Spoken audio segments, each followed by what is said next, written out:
നമസ്കാരം.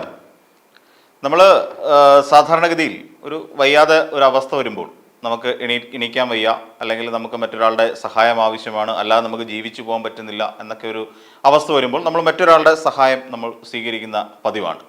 അപ്പോൾ അങ്ങനെ വരുമ്പോൾ അദ്ദേഹം നമ്മളെ പല കാര്യങ്ങളിലും നമ്മളെ സഹായിക്കുന്ന, എവിടെയെങ്കിലും പോകുന്നതിനോ അല്ലെങ്കിൽ കൊണ്ടുപോകുന്നതിനോ അങ്ങനെ നിരവധി സഹായങ്ങൾ നമുക്ക് കിട്ടും. അങ്ങനെ ആ ആളിനെ കുറിച്ച് മോശപ്പെട്ട ഒരു കാര്യം നമ്മൾ കേൾക്കുമ്പോൾ, നമ്മളെ ആ സഹായിക്കുന്ന ആളിനെ കുറിച്ച് വളരെ മോശപ്പെട്ട ഒരു അഭിപ്രായം നമ്മൾ കേൾക്കുമ്പോൾ നമുക്ക് അദ്ദേഹത്തെ തള്ളിക്കളയാൻ വലിയ പാടായിരിക്കും. കാര്യം അങ്ങനെ തള്ളിക്കളയുകയാണെങ്കിൽ, അല്ലെങ്കിൽ നിങ്ങൾ മാറി നിൽക്കുക, എനിക്ക് നിങ്ങളുമായിട്ട് യാതൊരു അടുപ്പവും വേണ്ട, യാതൊരു ബന്ധവും ഇല്ല എന്നൊക്കെ പറഞ്ഞ് നമ്മൾ ആളിനെ തള്ളിക്കളഞ്ഞു കഴിഞ്ഞ് വരുന്ന പ്രശ്നം എന്ന് വെച്ചാൽ നമ്മുടെ എല്ലാ തരത്തിലുള്ള നമുക്ക് ലഭിച്ചുകൊണ്ടിരിക്കുന്ന സഹായങ്ങളും അതോടുകൂടി അവസാനിക്കും. പിന്നെ നമ്മൾ മൂക്കും കുത്തി താഴെ വീഴുന്ന ഒരവസ്ഥയിൽ എത്തിച്ചേരും. അങ്ങനെ അത്തരത്തിലൊരു അവസ്ഥയിലാണ് സത്യത്തിൽ നമ്മുടെ കേന്ദ്ര സർക്കാർ. അതായത് നരേന്ദ്രമോദി മൂന്നാമതും അധികാരത്തിൽ വരണം എന്നുള്ള ഒരൊറ്റ വാശിയുടെ പുറത്ത് മതിയായ ഭൂരിപക്ഷം ഉണ്ട്. എന്നാൽ പോലും കേവല ഭൂരിപക്ഷത്തിലേക്ക് വീണ്ടും ദൂരമുണ്ടായിരുന്നു. അപ്പോൾ അതുകൊണ്ട് തന്നെ BJPക്ക് ഒരു ഒറ്റക്കക്ഷി എന്നുള്ള നിലയിൽ നിന്നുകൊണ്ട് രാജ്യത്തെ മുന്നോട്ട് നയിക്കാൻ കഴിയാത്ത ഒരവസ്ഥ വന്നു. അങ്ങനെ വന്നപ്പോൾ TDP അടക്കമുള്ള പാർട്ടികളെ ഒരുമിച്ച് ചേർത്ത് നിർത്തിക്കൊണ്ട് ഒരു സർക്കാരിനെ രൂപീകരിച്ച് അതിൻ്റെ അമരക്കാരനായി മാറുന്നതാണ് നമ്മൾ കണ്ടത്. അങ്ങനെ നരേന്ദ്രമോദി വീണ്ടും മൂന്നാമതും രാജ്യത്തിൻ്റെ പ്രധാനമന്ത്രിയായി മാറി. പക്ഷേ അതേസമയം ഇങ്ങനെ രാജ്യസഭയിലെ കാര്യം, ലോക്സഭയിൽ അതാണ് സ്ഥിതിയെങ്കിൽ രാജ്യസഭയുടെ കാര്യം നോക്കുകയാണെങ്കിൽ അവിടെയും ഇപ്പോൾ നിലവിൽ പ്രശ്നത്തിലാണ്. അവിടെയും ഒരു ഭൂരിപക്ഷത്തിൻ്റെ കാര്യത്തിൽ ഇപ്പോഴും വലിയ ബുദ്ധിമുട്ടുകൾ നടന്നുകൊണ്ടിരിക്കുകയാണ്. അപ്പോൾ ഈ പറയുന്ന പോലെ ഇതിനകത്തിൽ ഏറ്റവും പ്രധാനപ്പെട്ട ഒരു പ്രശ്നം കിടക്കുന്ന YSR കോൺഗ്രസുമായി ഈ അടുത്ത ദിവസങ്ങളിൽ ഉണ്ടായിരിക്കുന്ന ഒരു വലിയ പ്രശ്നമുണ്ട്. YSR കോൺഗ്രസിന് ഏകദേശം രാജ്യസഭയിൽ 11 സീറ്റും ലോക്സഭയിൽ 4 സീറ്റുമാണ് ഉള്ളത്. അപ്പം അതോടൊപ്പം ലോക്സഭയിൽ TDP ഇദ്ദേഹത്തെ സപ്പോർട്ട് ചെയ്യുകയും ചെയ്യുന്നു. അതായത് NDAയുടെ ഘടകകക്ഷിയുമാണ്, അല്ലെങ്കിൽ BJP സർക്കാരിനെ സപ്പോർട്ട് ചെയ്തുകൊണ്ട് അല്ലെങ്കിൽ ഒരു പിന്തുണച്ചുകൊണ്ട് ലോക്സഭയിൽ 4 MP-മാരും ഇവരുടേതായിട്ട് ഉണ്ട്. ഇപ്പോൾ ഈ അടുത്ത സമയത്തായിട്ട് YSR കോൺഗ്രസിലെ ജഗൻമോഹൻ റെഡ്ഡി, അതായത് മുൻ മുഖ്യമന്ത്രിയായിരുന്നു ആന്ധ്രാപ്രദേശിൻ്റെ. അപ്പോൾ അദ്ദേഹത്തിൻ്റെ ചെറിയ പ്രശ്നങ്ങളൊക്കെ ഇപ്പോൾ ഉയർന്നു വരുന്നുണ്ട്. ഇപ്പം പ്രധാനമായിട്ടും TDPയുടെ ചന്ദ്രബാബു നായിഡു ആണ് അദ്ദേഹത്തിനെതിരായി പരാതി ഉന്നയിച്ചിരിക്കുന്നത്. അദ്ദേഹത്തിൻ്റെ ഒരു TDPയുടെ ഒരു MLA രഘുരാമ കൃഷ്ണരാജു എന്ന് പറയുന്ന ഒരാളുണ്ട്. അദ്ദേഹം നേരത്തെ YSR കോൺഗ്രസിൻ്റെ MP ആയിരുന്നു. അപ്പം അദ്ദേഹത്തെ ആക്രമിച്ച കേസിൽ ഇപ്പോൾ പ്രതി ചേർത്തിരിക്കുകയാണ്. അദ്ദേഹത്തിനോടൊപ്പം 2 IPS ഓഫീസറെ കൂടി പ്രതി ചേർത്തിരിക്കുന്ന ഒരു സാഹചര്യം ആണ്. അപ്പോൾ ഇങ്ങനെ എല്ലാം ഈ പറയുന്ന 18ാം ലോക്സഭ അല്ലെങ്കിൽ 18ാമത്തെ പ്രശ്നം, ഇത് നമ്മുടെ സർക്കാർ 18ാം ലോക്സഭ കൂടി എടുത്ത് നമ്മുടെ സർക്കാർ ആകപ്പാടെ പ്രതിസന്ധിയിൽ ഇങ്ങനെ ഉഴന്ന് പോയിക്കൊണ്ടിരിക്കുന്ന ഒരു കാലഘട്ടത്തിലാണ് ഇതും കൂടി വന്ന് വീണത്. അപ്പോൾ അങ്ങനെയാണ് ജഗൻമോഹൻ റെഡ്ഡിയുടെ ഒരു വലിയ പ്രശ്നം വന്ന് വീണിരിക്കുന്നത്. അപ്പോൾ YSR കോൺഗ്രസിൻ്റെ ഒരു പിന്തുണ ഇപ്പോൾ നിലവിൽ കേന്ദ്ര സർക്കാരിന് ആവശ്യമാണ്. ഇവിടെ അതായത് രാജ്യസഭയിലേക്ക് YSR കോൺഗ്രസിൻ്റെ അതായത് മൊത്തം അവരുടെ MP-മാരുടെ എണ്ണം 15 ആണ്. അപ്പോൾ തീർച്ചയായും YSR കോൺഗ്രസിനെ തള്ളിക്കളയാൻ പറ്റാത്ത ഒരു അവസ്ഥയാണ്. അപ്പോഴാണ് YSR കോൺഗ്രസിൻ്റെ ജഗൻമോഹൻ റെഡ്ഡി ഇപ്പോൾ പുതിയ പ്രശ്നമുണ്ടാക്കി. ഈ പറയുന്ന രഘുരാമ കൃഷ്ണരാജുവിനെ ഉപദ്രവിച്ചു, അറ്റാക്ക് ചെയ്തു, ആക്രമിച്ചു. അതിൻ്റെ പേരിൽ അദ്ദേഹത്തിനെതിരെ 3 കേസുകൾ ചുമത്തിയിട്ടുണ്ട്. അതായത് 1 ക്രിമിനൽ ഗൂഢാലോചന നടത്തി, 2 വധശ്രമം, 3-മതായി ഉള്ളതെന്ന് വെച്ചാൽ ഭീഷണിപ്പെടുത്തൽ തുടങ്ങിയ കേസുകളുടെ കാര്യത്തിൽ വളരെ കേസ് ഇപ്പോൾ എടുത്തിരിക്കുകയാണ്. ചന്ദ്രബാബു നായിഡുവിൻ്റെ TDP സർക്കാർ ഇപ്പം കേസെടുത്തിരിക്കുകയാണ്. ഈ കേസിന് തൊട്ട് മുമ്പായിട്ട് തന്നെ YSR കോൺഗ്രസിൻ്റെ ഒരു ഓഫീസ് തകർക്കുകയും ചെയ്തിട്ടുണ്ട്. അപ്പോൾ ഇതിനുശേഷമാണ് ഈ കേസ് എടുത്തിരിക്കുന്നത്. എന്തായിരുന്നാലും ഈ കേസുമായി മുന്നോട്ട് പോവുകയും തുടർന്ന് ഈ കേസിൽ അതിശക്തമായ നടപടികളുമായി പോകാൻ തന്നെയാണ് ഇപ്പോൾ ചന്ദ്രബാബു നായിഡുവിൻ്റെ TDP തീരുമാനിച്ചിരിക്കുന്നതെന്നാണ് അറിയാൻ കഴിയുന്നത്. അപ്പോൾ എന്നാൽ ഇവിടെ BJPക്ക് ഇവിടെ ഒരു മീഡിയേറ്ററുടെ റോളാണ് ഇപ്പോൾ പ്രധാനമന്ത്രി അടക്കമുള്ളവർക്ക് പുലർത്തേണ്ടി വരുന്നത്.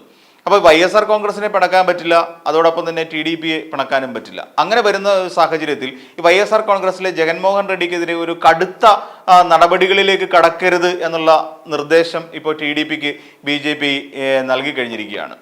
അപ്പോൾ നമുക്ക് നോക്കിക്കഴിഞ്ഞാൽ ഈ രഘുരാമ കൃഷ്ണരാജു എന്ന് പറയുന്ന ആൾ YSR കോൺഗ്രസിൻ്റെ നേരത്തെ ഒരു MP ആണ്.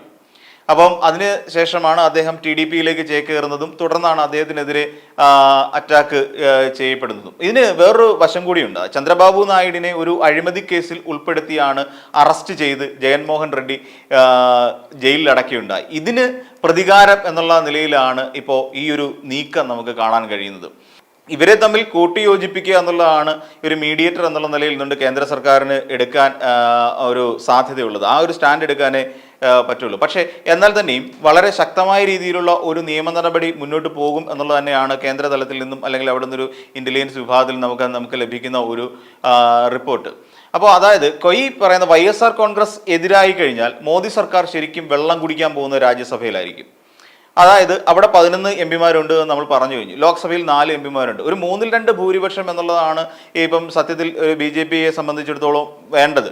അപ്പം YSR കോൺഗ്രസിനെ പിണക്കി കഴിഞ്ഞാൽ YSR കോൺഗ്രസിന്റെ എംപിമാർ അവിടെ നിന്ന് മറുകണ്ഠം ചാടും. അപ്പോൾ ആ വരുന്ന സാഹചര്യത്തിൽ അല്ലെങ്കിൽ അവിടെ വോട്ടിടുന്ന സമയത്ത് വേണ്ട രീതിയിൽ ഒരു ഭൂരിപക്ഷം കിട്ടാതെയൊക്കെ വരും. അപ്പം ഇത് ശരിക്കും ഒരു വലിയ പ്രതിസന്ധി BJPക്ക് സൃഷ്ടിക്കുമെന്നുള്ള കാര്യം 100% ഉറപ്പാണ്. അപ്പോൾ അങ്ങനെ വരുന്ന സാഹചര്യത്തിൽ കേന്ദ്ര സർക്കാരിന് ഈ ഒരു അനിവാര്യതയുള്ള സാഹചര്യത്തിൽ സുപ്രധാന ബില്ലുകൾ പലതും പാസ്സാക്കാൻ ഈ YSR കോൺഗ്രസിൻ്റെയും ബിജു ജനതാദളിനെയും ഒരു ഒപ്പം നിർത്തിയേ പറ്റൂ. അണ്ണാ DMKയുടെ ഒരു സഖ്യമുണ്ടായിരുന്നു. പക്ഷേ തമിഴ്നാട്ടിൽ അണ്ണാ DMKയും BJPയും തമ്മിലൊരു പ്രതിസന്ധി ഉള്ളത് കൊണ്ട് തന്നെ ഇപ്പോൾ അണ്ണാ DMKയുടെ എംപിമാരെ അത്രത്തോളം ഈ ഇതിനകത്ത് നമ്പാൻ പറ്റാത്ത ഒരവസ്ഥയാണ് BJPക്ക്. അപ്പോൾ അതുകൊണ്ട് തന്നെ ഇപ്പോൾ നിലവിൽ ഈ പറയുന്ന ജഗനെതിരായ അല്ലെങ്കിൽ ജഗൻമോഹൻ റെഡ്ഡിക്കെതിരായ നീക്കങ്ങൾക്ക് കേന്ദ്ര ഏജൻസികൾ അത്രത്തോളം ഒരു മുതിരില്ല എന്നുള്ളതാണ് ഒരു നമുക്കിപ്പോൾ മനസ്സിലാക്കാൻ കഴിയുന്നുള്ളത്. അപ്പോൾ ചന്ദ്രബാബു നായിഡിനെയും അതോടൊപ്പം തന്നെ ഒരുമിച്ച് നിർത്തണം. അതുകൊണ്ട് കേന്ദ്ര ഏജൻസികളെ തൽക്കാലം അവിടെ ഒരു വഴിക്ക് നിർത്തിക്കൊണ്ട് രണ്ടുപേരെയും സേഫാക്കി നിർത്തുക എന്നുള്ള ഒരു രീതിയാണ് ഇപ്പോൾ BJP പ്ലാൻ ചെയ്തത്. ഈ ചന്ദ്രബാബു നായിഡു അധികാരത്തിൽ വന്ന ഉടൻ തന്നെ ആദ്യം ഞാൻ പറഞ്ഞല്ലോ പാർട്ടി ഓഫീസ് ഇടിച്ച് നിരത്തിക്കളഞ്ഞു. പിന്നെ ഈ കേസും ഒക്കെ വന്നു. അപ്പോൾ അങ്ങനെ വന്നതുകൊണ്ട് തന്നെ ഇവർ തമ്മിൽ ഇനിയൊരു ഒത്തുതീർപ്പിലേക്ക് എത്തുക എന്നുള്ളത് ഒരു വലിയ ബുദ്ധിമുട്ടായിരിക്കും. അപ്പോൾ BJPക്ക് ബില്ലുകൾ പാസ്സാക്കാൻ പറ്റുന്നില്ല. ഇന്ത്യ മുന്നണി ബില്ലുകൾ വോട്ടിംഗ് ആവശ്യപ്പെട്ടാൽ അത് മോദി സർക്കാരിനെ അത് ശരിക്കും ബാധിക്കും. കാര്യം പ്രധാനപ്പെട്ട ഒരു വലിയ കക്ഷിയായി ഇന്ത്യ മുന്നണി മാറിക്കഴിഞ്ഞിരിക്കുകയാണ്. ആ ഒരു മുന്നണിയായി ഇന്ത്യ മുന്നണി മാറി. അതിൽ കോൺഗ്രസ് വളരെയധികം ശക്തമാണ്. കാരണം രാഹുൽ ഗാന്ധിയുടെ ഒരു ചിറകിൽ വളരെ ശക്തമായൊരു നിലയിലേക്ക് ഇന്ത്യ മുന്നണി അല്ലെങ്കിൽ കോൺഗ്രസ് ഇപ്പോൾ എത്തിക്കഴിഞ്ഞു എന്ന് തന്നെ നമുക്ക് പറയേണ്ടി വരും. അദ്ദേഹം നടത്തിയിട്ടുള്ള ഭാരത് ജോഡോ യാത്ര, അതിൻ്റെ ഭാരത് ജോഡോ ന്യായ് യാത്ര ഇങ്ങനെ നടത്തിയപ്പോൾ സത്യത്തിൽ കോൺഗ്രസ് പാർട്ടി മുൻപെങ്ങുമില്ലാത്ത വിധത്തിൽ ശക്തി പ്രാപിച്ചു കഴിഞ്ഞു. അപ്പോൾ ഈ പറയുന്ന ഇതിനു മുമ്പ് നമുക്ക് വേറൊരു കാര്യം കൂടെ നോക്കാം. അങ്ങനെ വരുമ്പോൾ ഇവർക്ക് ഏകീകൃത സിവിൽ കോഡ് എന്ന് പറയുന്നത് നടപ്പിലാക്കുന്നതിന് വലിയധികം ബുദ്ധിമുട്ടുണ്ടാവാൻ സാധ്യതയുണ്ട്. അത് പ്രധാനപ്പെട്ട ഒരു വാഗ്ദാനമായിരുന്നു. അവർ നടത്തിയിരുന്ന ഒരു BJPയുടെ ഒരു മാനിഫെസ്റ്റോയിൽ പറഞ്ഞിരിക്കുന്ന വളരെ പ്രധാനപ്പെട്ട ഒരു വാഗ്ദാനം തന്നെയായിരുന്നു ഈ ഏകീകൃത സിവിൽ കോഡ്. അപ്പോൾ അത് നടപ്പിലാക്കാൻ ബുദ്ധിമുട്ടുണ്ടാവും. അപ്പം JDUവും TDPയും അതായത് NDAയുടെ സഖ്യകക്ഷികളാണല്ലോ ഈ JDU ആണെങ്കിലും TDP ആണെങ്കിലും. പക്ഷെ ഇവർ ഈ സിവിൽ കോഡിനെ എതിർക്കുന്ന നിലപാടിലാണ് ഇപ്പോൾ നിൽക്കുന്നത്. അതായത് ഈ ഭരണഘടനാ ഭേദഗതി നമുക്ക് കൊണ്ടുവരണമെന്നുണ്ടെങ്കിൽ 3/2 ഭൂരിപക്ഷം ആവശ്യമുണ്ട്. അപ്പം ഇപ്പോൾ നിലവിലെ NDAയുടെ അംഗസംഖ്യ വെച്ച് മാത്രം ഒരു ഏകീകൃത സിവിൽ കോഡ് പാർലമെന്റിൽ പാസ്സാക്കാൻ പറ്റത്തില്ല. അപ്പോൾ അങ്ങനെ വരുമ്പോൾ നടപ്പാക്കണമെന്നുള്ളത് RSSന്റെയും ഒരു പ്രധാന അജണ്ട കൂടിയാണ്. അല്ലെങ്കിൽ അവരൊരു ആവശ്യം ഉയർത്തിക്കൊണ്ടിരിക്കുകയാണ്. അപ്പം കഴിഞ്ഞ ലോക്സഭയിൽ ഈ ഏകീകൃത സിവിൽ കോഡ് ബില്ല് അവതരിപ്പിച്ച് അത് നിയമമാക്കാൻ നീക്കമൊക്കെ നടത്തിയിരുന്നെങ്കിൽ തന്നെയും ലാസ്റ്റ് ഒരു ഇതിൽ എത്തിക്കഴിഞ്ഞപ്പോൾ അവസാന ലാപ്പെന്നൊക്കെ നമ്മൾ പറയുന്ന പോലെ അവിടെ എത്തിക്കഴിഞ്ഞപ്പോഴത്തേക്ക് അത് ഉപേക്ഷിക്കേണ്ട ഒരവസ്ഥയിലേക്ക് വന്നു. അതിന് പ്രധാന കാരണം നമ്മൾ ഇനി വീണ്ടും അധികാരത്തിലേക്ക് വരാൻ പോവുകയാണ്. അപ്പം അധികാരത്തിലേക്ക് വരുന്നത് ചെറിയ ഒരു ഭൂരിപക്ഷത്തോടു കൂടി ആയിരിക്കത്തില്ല. നമ്മൾ വരുന്നത് ഒരു 400 സീറ്റിൻ്റെ ഭൂരിപക്ഷത്തോടെ വരുന്നുണ്ട്. അപ്പോൾ അങ്ങനെ വന്നു കഴിയുമ്പോഴത്തേക്ക് മറ്റാരുടെയും പ്രതിപക്ഷത്തിനെ ഒന്നും എന്താ പറയുക പരിഗണിക്കാതെ നമുക്ക് എത്രയും പെട്ടെന്ന് ഈ ബില്ല് പാസ്സാക്കാൻ കഴിയും എന്നുള്ളൊരു പ്രതീക്ഷ സത്യത്തിൽ BJPക്ക് ഒരു അമിതമായ കോൺഫിഡൻസ് ഉണ്ടായിരുന്നു. പക്ഷെ അത് തെറ്റി. ആ കണക്കൂട്ടൽ ആകെ തെറ്റിയിരിക്കുന്ന ഒരു സാഹചര്യമാണ് നിലവിലുള്ളത്. അപ്പോൾ ഈ സാഹചര്യങ്ങളൊക്കെ നമ്മൾ പരിശോധിക്കുമ്പോൾ സത്യത്തിൽ RSSന് ഈ ഏകീകൃത സിവിൽ കോഡ് നടപ്പിലാക്കുക എന്നുള്ളത് RSSന്റെ ആവശ്യമാണ്. ഇപ്പം നമുക്കറിയാവുന്ന പോലെ UPയിലെ നമ്മുടെ യോഗി സർക്കാരിനെ വീഴ്ത്താനുള്ള ശ്രമം BJPയുടെ കേന്ദ്ര നേതൃത്വത്തിൻ്റെ ഭാഗത്തു നിന്ന് തന്നെ നടക്കുന്നു. RSSന്റെ പല പരിപാടികൾക്കും അല്ലെങ്കിൽ RSSന്റെ ഇത്തരത്തിലുള്ള അജണ്ട BJP വൈകിച്ചുകൊണ്ട് പോകുന്നു. ഇതിനിടയിൽ RSSും BJPയും തമ്മിൽ ഒരു തെറ്റലുണ്ടാകുന്നു. മോഹൻ ഭാഗവതുമായിട്ട് ബന്ധപ്പെട്ടിട്ട് ഒരു വലിയ വിമർശനങ്ങൾ BJPക്ക് നേരിടേണ്ടതായിട്ട് വരുന്നു. അപ്പോൾ ഇത്തരം സാഹചര്യങ്ങൾ നിലവിൽ ഉള്ളപ്പോൾ തന്നെ എങ്ങനെ ഈ ഏകീകൃത സിവിൽ കോഡ് നടപ്പിലാക്കും എന്നുള്ളതിനെക്കുറിച്ച് ഇപ്പോഴും വലിയൊരു ആശങ്കയിലാണ് ഇപ്പോൾ BJP നേതൃത്വം സത്യത്തിൽ ഇരിക്കുന്നത്. കാരണം ഇവിടെ ഈ TDPയും YSR കോൺഗ്രസും തമ്മിലുള്ള ഈ ഒരു തർക്കത്തെ രമ്യമായി പരിഹരിച്ചില്ല എങ്കിൽ ഈ ഒരു പ്രശ്നം വളരെ വലുതാകും. തൽക്കാലം TDP YSR കോൺഗ്രസിന്റെ ജഗൻമോഹൻ റെഡ്ഡിക്കെതിരെ നടപടികൾ നന്നായി കടുപ്പിക്കാനുള്ള ഒരു തീരുമാനത്തിൽ തന്നെയാണ് ഇപ്പോൾ നിലവിലുള്ളത്. അപ്പോൾ ഇങ്ങനത്തെ സാഹചര്യം വരുമ്പോൾ അത് BJPക്ക് ശക്തമായ തിരിച്ചടിയായിരിക്കും വരാൻ പോകുന്നത്. നമുക്കറിയാം നരേന്ദ്രമോദിയോട് പറയുന്ന ഒരു കാര്യമുണ്ട്, നരേന്ദ്രമോദി വീണ്ടും നിങ്ങൾക്ക് ഒന്ന് രാജിവെച്ചിട്ട് വീണ്ടും വാരണാസിയിൽ മത്സരിക്കാൻ ശക്തിയുണ്ടോ അല്ലെങ്കിൽ കഴിവുണ്ടോ തൻ്റെ ഇടമുണ്ടോ എന്ന് ചോദിക്കുന്ന കോൺഗ്രസ് പാർട്ടിക്കാരെ നമുക്ക് കാണാൻ കഴിയും. അതിൻ്റെ അർത്ഥം ഇനി ഒരിക്കൽ കൂടി അവിടെ നരേന്ദ്രമോദി മത്സരിച്ചാൽ നരേന്ദ്രമോദി അവിടെ ജയിക്കില്ല എന്നുള്ള കാര്യം കോൺഗ്രസ് പാർട്ടിക്കും നരേന്ദ്രമോദിക്കും ഉറപ്പായിട്ട് അറിയാവുന്ന കാര്യമാണ്. കാരണം ഒരു ഘട്ടത്തിൽ നരേന്ദ്രമോദി പരാജയപ്പെടും എന്നുള്ള ഒരു അവസ്ഥയിലേക്ക് പോയി. 4 ലക്ഷം ഭൂരിപക്ഷം എന്നുള്ളതിനെ വെറും 1.5 ലക്ഷത്തിലേക്ക് എത്തിക്കാൻ അവിടെ കഴിഞ്ഞു കോൺഗ്രസ് പാർട്ടിയെ സംബന്ധിച്ചിടത്തോളം. ഇത് വലിയൊരു നേട്ടമാണ്. തന്നെയുമല്ല അടപടലം UP-യിൽ BJP സ്ഥാനാർത്ഥികളെല്ലാം പരാജയപ്പെടുന്ന ഒരു കാഴ്ചയും നമ്മൾ കണ്ടിരുന്നു. പിന്നെ തന്നെയുമല്ല ഇനി വരുന്ന മറ്റൊരു പ്രശ്നത്തിലേക്കാണ് രാജ്യസഭാ സീറ്റ് സംബന്ധിച്ച് പോകുന്നത്. ഇനിയിപ്പോൾ ഈ വർഷം അവസാനത്തോടു കൂടി ഹരിയാനയിലും ജാർഖണ്ഡിലും മഹാരാഷ്ട്രയിലും തെരഞ്ഞെടുപ്പ് നടക്കാൻ പോവുകയാണ്. ആ ഒരു തെരഞ്ഞെടുപ്പ് നടക്കുമ്പോൾ ആ തെരഞ്ഞെടുപ്പിനെ ചുറ്റിപ്പറ്റി അവിടെ കോൺഗ്രസിന് ഇപ്പോൾ ഒരു വലിയ ഒരു പ്രാതിനിധ്യം ലഭിക്കുന്നുണ്ട്.